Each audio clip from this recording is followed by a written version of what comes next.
आपका इंतजार हो रहा है। उनकी अदालत में जिस दिन चढ़ोगे, पूछेगा हाकिम तो क्या तुम कहोगे? ये हिंसा तुम पर भी आई, एक दिन काल शीस पर धाई। तादिन की कुछ करो उपाय, धन हाकिम कुछ काम न आई।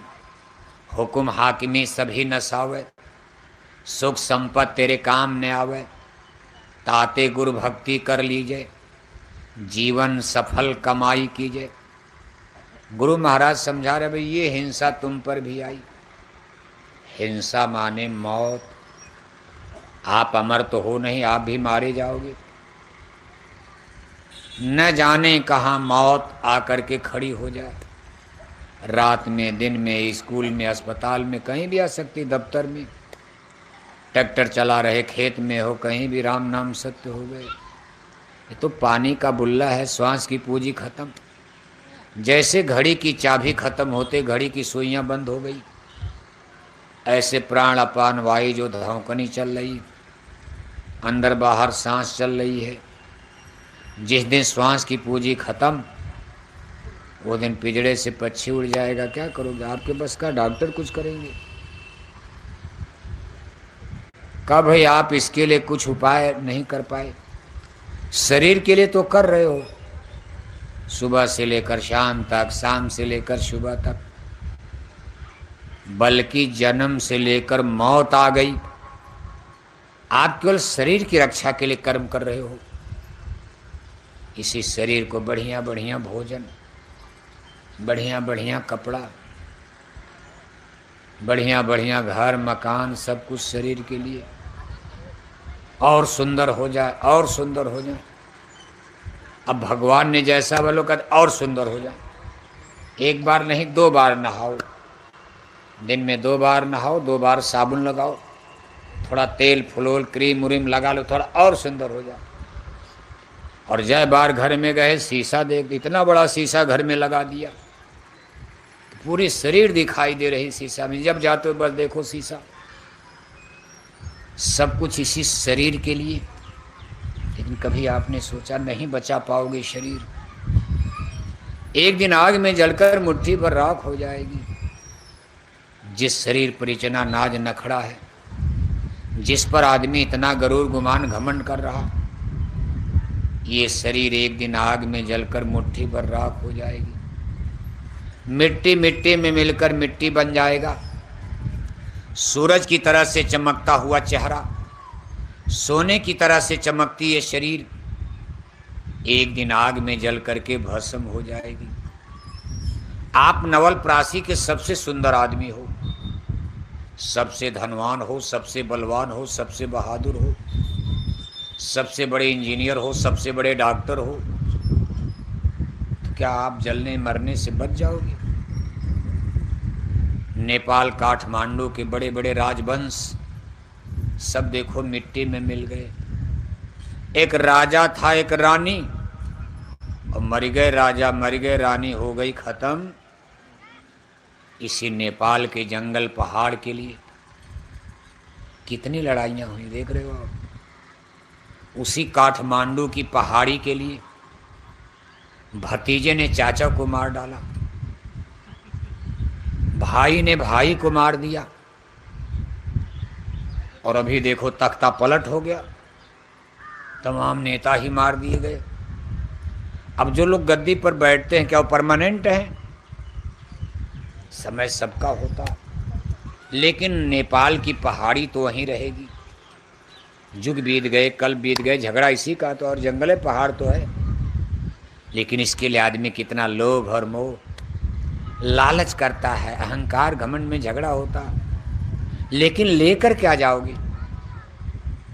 जैसे आप झगड़ा कर दो, भाई ये गन्ने का खेत हमारा है, ये गेहूं का खेत हमारा है, ये चने का खेत हमारा है, तब तक हमारा हमारा करते करते मर गए। अब आपके नाती पोता कहेंगे ये खेत हमारा है, ये ज़मीन हमारी है, ये बगीचा हमारा है। 10, 20, 50 साल में वो भी निपट जाएंगे, तब उनके बेटा बेटी कहेंगे ये हमारा है। ऐसे हमारा हमारा करते करते मानव जाति की अनगिनत पीढ़ियों ने इस रूपंदेही जिले में जन्म लिया और अनगिनत पीढ़ियां मौत को प्राप्त हो गई। जमीन यहीं पड़ी है, गन्ने का खेत यहीं, गेहूं का खेत यहीं पड़ा, जंगल पर्वत पहाड़ घर मकान यहीं पड़े हैं। अब वो लोग कहाँ चले गए, कहाँ गए वो लोग? आखिर वो लोग गए कहाँ? मरा तो केवल शरीर मरा, स्पिरिट रूह आत्मा ये तो मरती नहीं। ईश्वर अंश जीव अविनाशी। श्रीमद् भागवत गीता में भगवान जोगेश्वर श्री कृष्ण अर्जुन को समझाते कहते, शरीर और आत्मा का विश्लेषण उन्होंने अलग अलग तरीके से किया। भगवान श्री कृष्ण ने शरीर को कपड़े की तरह बताया। वासांसि जीर्णानि यथा विहाय गृह्णाति नराणि नरो अप्राणि तथा विहाय शरीराणि जीर्णा गृह्णाति आत्मानि नवानि देहि। जैसे फटे पुराने कपड़े को उतार कर हम लोग दूसरे कपड़े पहन लेते हैं, उसी तरह हमारी आत्मा एक शरीर को छोड़कर दूसरी शरीर को धारण करती। इसको मौत की क्रिया कहते। एक शरीर से निकल गई, जहाँ से निकल गई वहाँ मरण हो गया, जिस शरीर में पहुँच गई वहाँ जन्म हो गया, बेटा बेटी बनकर पैदा हो गए। एक शरीर को त्यागा दूसरी शरीर, जैसे एक पेड़ की डाल पर चिड़िया बैठी है, पेड़ की डाल टूट गई, उड़कर दूसरे पर बैठ जाएगी। पेड़ उखड़ गया, चिड़िया दूसरे पेड़ पर बैठ जाएगी। इसी तरह से ये जीवात्मा अजर अमर अविनाशी नैनम छिंदंती शस्त्राणी नैनम दहति पावका ना चैलम क्लेदियंताप ना शोष्यत मारता, ये कभी नष्ट नहीं हो सकती। अब ये कहाँ जाती है यही तो सोचना है हमको, आपको इसी पर विचार करना। दूसरे अपने लिए, दूसरे के बारे में, अपने बारे में सोचो। हम कहाँ जाएंगे, कहाँ से आए हो आप? ये रूपंदेही नेपाल आपका गांव घर नहीं है। आप किस देश के पक्षी हो? उड़ते उड़ते भटक करके प्रदेश में आ गए। एक दिन ये पेड़ गिरने वाला जहाँ बैठे हो, फिर उड़कर किधर जाओगे, कहाँ गए? देखो भाई देखो,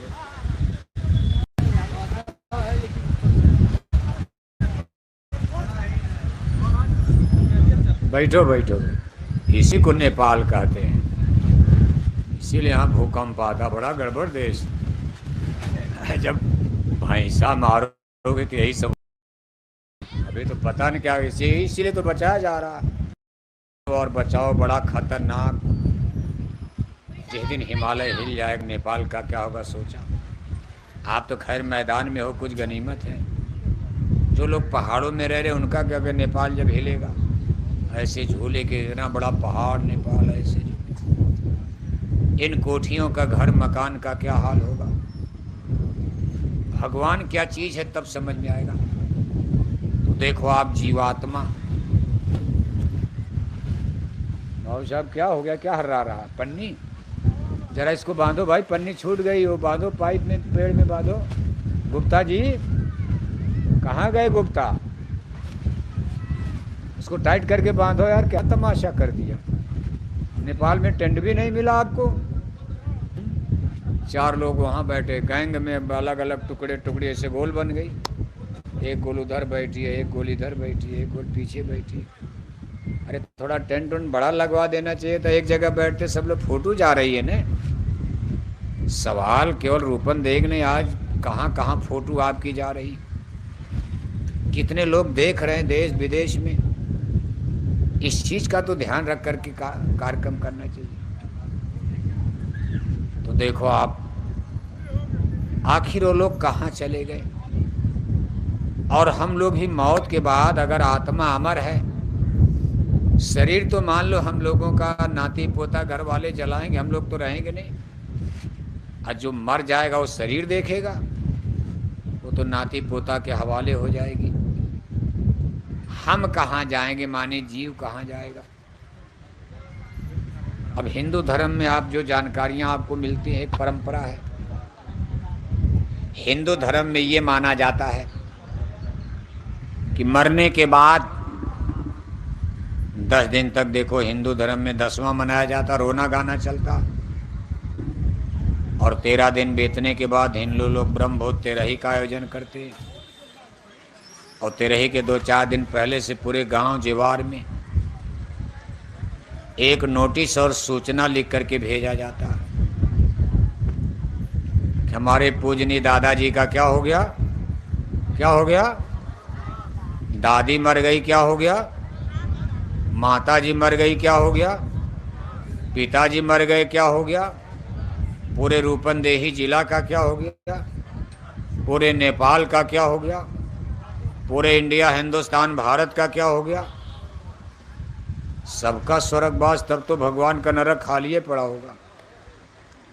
आज तक किसी ने ये सूचना नहीं दिया कि मेरे दादा का तो नरकवास हो गया, लड्डू कैसे खिलाऊं। भाई लड्डू पूरी तो खुशी में खिलाया जाता, स्वर्ग जाने की खुशी में ही 1-2 लाख खर्चा। बड़े बड़े मंत्री मिनिस्टर तो 50-50, 1-1 करोड़ का खर्चा करते, क्योंकि पूरी जनता सोट लेते, कहते भाई चलो इनके लिए और लड्डू पूरी खिलाओ। गरीब आदमी के पास पैसा कम होता, अपना गांव जेवार खिला देता, लेकिन खुशी सबको ये रहती कि हमारे दादा का क्या हो गया। अगर पता चल जाए दादा नरक चले गए तो कोई लड्डू खिलाए, बैठ के रोओगे आप। जैसे किसी को पता चल जाए कि मेरा बेटा जेल में चला गया, सजा हो गई, उस दिन चूल्हे में आग नहीं जलेगी।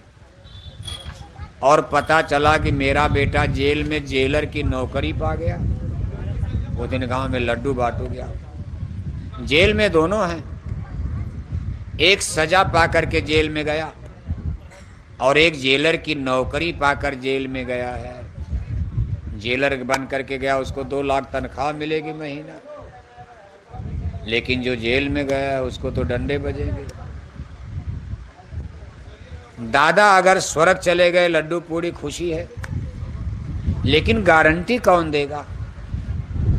दादा 2 कुंतल मछली खाकर मर गए, उनकी भी तेरही में चिट्ठी लिख दिया, क्या हो गया, क्या हो गया। दादा सारी जिंदगी शराब पी पी कर मर गए, उनकी भी तेरही में हिंदू लोग चिट्ठी लिखते हैं, क्या हो गया। बल्कि जिस दिन मरे थे रात, वो दिन शराब ही पीकर मरे थे। बहुत से लोग शराब पीकर मरते हैं, बिहार में मर जाते हैं, नेपाल में मर जाते हैं, यूपी में मर जाते हैं। कभी कभी शराब में जहर पैदा, पॉइजन हो जाता, कोई मिलाता नहीं है, शराब जहरीली कभी कभी हो जाती है। और जितने लोग उस दिन उस ठीके से पीते हैं, ज़्यादातर मर जाते, कुछ बच जाते हैं बीमार होकर। शराब पीकर ही दादा मर गए, उनकी भी तेरही में चिट्ठी लिख दिया, इनका भी क्या हो गया। अब बताओ, ये भी स्वर्ग, ये भी स्वर्ग, ये भी स्वर्ग। तो क्या स्वर्ग का टिकट आप ही बांटते हो, कोई वीजा पासपोर्ट आप जारी करते हो। आपको ट्रेन में जाना है, आप अपने ही घर से टिकट बना लिया दस्तखत करके, जब ट्रेन में बैठोगे टीटी पकड़ेगा, आपका टिकट फर्जी पाया जाएगा, तुरंत आपको ट्रेन से उतार कर जेल में डाल दिया जाएगा नंबर 2 में। अरे भाई, टिकट तो स्टेशन मास्टर बनाता, स्टेशन पर जाओ, टिकट मास्टर हैं, सरकार ने उनको ड्यूटी दिया, रजिस्टर्ड है, उनकी मोहर लगेगी, टिकट मास्टर की दस्तखत होगी, और वो टिकट जब आपको मिलेगा, ट्रेन में जाओगी, टीटी आकर देखेगा भाई ओके है, पक्का है, चले जाओ, कोई नहीं बोलेगा। इसी तरह से स्वर्ग और वैकुंठ का टिकट, मोक्ष और मुक्ति का टिकट मशीनों से छपवा करके बंटवा दिया। का 1000 कार्ड छपा दो, दादा का स्वर्गवास हो गया। खट खट मशीनों ने छाप कर और दे दिया, आपने पूरे गांव जवार में बांट दिया। अरे बैठे रहो, भूकंप नहीं है, बैठो, भूकंप तो बाद में आएगा, बैठो अभी बैठो। भूकंप से तो बचाना है नेपाल को, और यही सत्संग बचाएगा, बाकी कोई उपाय है नहीं। MP MLA मंत्री कोई नहीं बचा पाएगा। जैसे कोरोना में कोई नहीं बचा पाया, भगदड़ मच गई,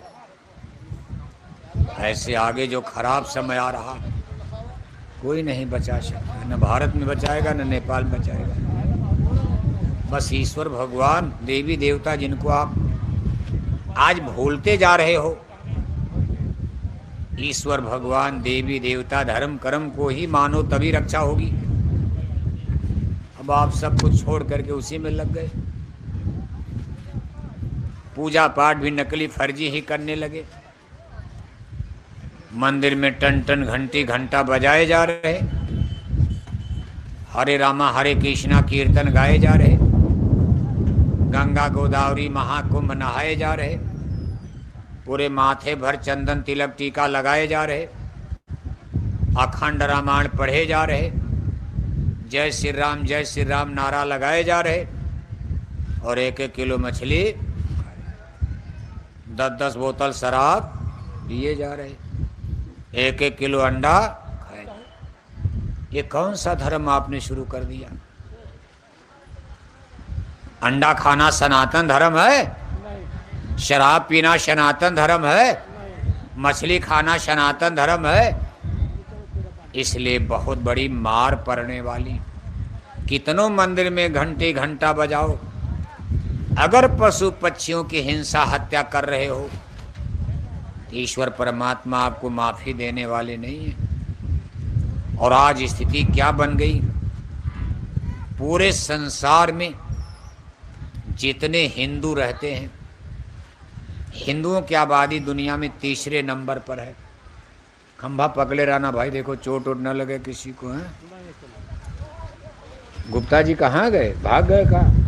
अच्छा हाँ, आप डटे हैं ना। देखो भाई, गुप्ता लोग तो दिल के कमज़ोर होते ही हैं। बनिया आदमी में इतनी हिम्मत, लेकिन गुप्ता जी डटे, 1-1 खंभा पकड़े रहना। ये नहीं कि छोड़ करके भाग जाना, हमारे ऊपर खंभा गिर जाए, अब हम कहाँ भाग कर जाएंगे। लेकिन चलो कर। देखो संसार में इस समय धर्म के नाम पर सबसे ज़्यादा आबादी क्रिश्चियनिटी यानी ईसाई धर्म को मानने वालों की है, जिसमें भगवान को गॉड कहा जाता। उनका स्पिरिचुअल लिटरेचर, धार्मिक किताब को बाइबल का, जैसे आपकी रामायण गीता है वेद, ऐसे ईसाइयों की पवित्र किताब है बाइबल। आपके पूजा घर को मंदिर देवालय शिवालय कहा जाता, ईसाइयों के पूजा घर को चर्च कहा जाता। आप प्रार्थना करते, वो लोग प्रेयर बोलते, प्रेयर सुबह शाम। वो भी जैसे आप मंदिर में जाकर पूजा पाठ करते हो, आरती वारती पढ़ते हो, ऐसे वो लोग सुबह शाम मंदिर में प्रेयर करने जाते। बात वही है, सब चाहे नाक ऐसे पकड़ो चाहे ऐसे। लेकिन ईसाइयों की आबादी दुनिया में इस समय सबसे ज़्यादा है। 8 अरब की आबादी में 1 अरब 93 करोड़ दुनिया में ईसाई। इसमें अमेरिका, पूरा यूरोप, अफ्रीका, ऑस्ट्रेलिया, और इसमें सबसे सुपर पावर अमेरिका। दूसरे नंबर पर दुनिया में सबसे बड़ी आबादी मुसलमानों की है। मुसलमान भाइयों की आबादी 1 अरब 73 करोड़ के करीब बताई जा रही है। ये धर्म के नाम पर दुनिया के दूसरे नंबर की आबादी वाला धर्म है। तीसरे नंबर पर दुनिया में हिंदू आते हैं। इनकी आबादी संसार में करीब 1 अरब 50 करोड़, यानी मुसलमानों से 25-30 करोड़ कम। ये भारत नेपाल का नहीं, पूरे विश्व का आंकड़ा। मुसलमानों से 25-30 करोड़ आबादी हिंदुओं की कम है विश्व स्तर पर, संसार में पूरे। बाकी उसके नीचे सिख हैं, बौद्धिस्ट हैं, पादरी हैं, यहूदी हैं, जैनी, तमाम धर्म। लेकिन ये 3 धर्मों की आबादी सबसे बड़ी दुनिया में। 1.5 अरब की आबादी हिंदुओं की है। आपको सुन करके आश्चर्य होगा, आज 80% हिंदू मांसाहारी हो चुके, चाहे भारत हो चाहे नेपाल हो। एक हिंदू शाकाहारी तो सामने 4 हिंदू मांसाहारी। जितने हिंदू शाकाहारी उसका 4 गुना हिंदू मांसाहारी। हिंदू घरों का इतना बुरा हाल हो चुका है, जबकि अब पढ़ाई लिखाई भी देखो बढ़ रही, लेकिन पढ़ाई लिखाई भी नहीं संभाल पाई बच्चे बच्चियों को। शराब के नशे में, पढ़े लिखे समाज में हम लोग इंटेलेक्चुअल हैं, आज कोई अनपढ़ गवार नहीं है, लेकिन नैतिक बल चरित्र बल कितना नीचे चला गया। संस्कार, पढ़े लिखे लोगों का भी संस्कार खत्म हो गया। शराब के नशे में 11 बजे रात को घर जाते, मामा सगी भांजी नहीं पहचान रहा, चाचा भतीजी नहीं पहचान रहा, भतीजा सगी चाची नहीं पहचान रहा, बाप बेटी नहीं पहचान रहा, भाई बहन नहीं पहचान रहा। हम लोग 43 साल से देखो बोरा पहन रहे हैं। हमारे गुरु महाराज ने 14-15 मई 1983 को हम लोगों को ये टाट बोरा पहनाया और ये हुक्म दिया कि इतना प्रचार करो गांव-गांव जाकर कि हमारी नई पीढ़ी में बच्चे शराब न पिएं,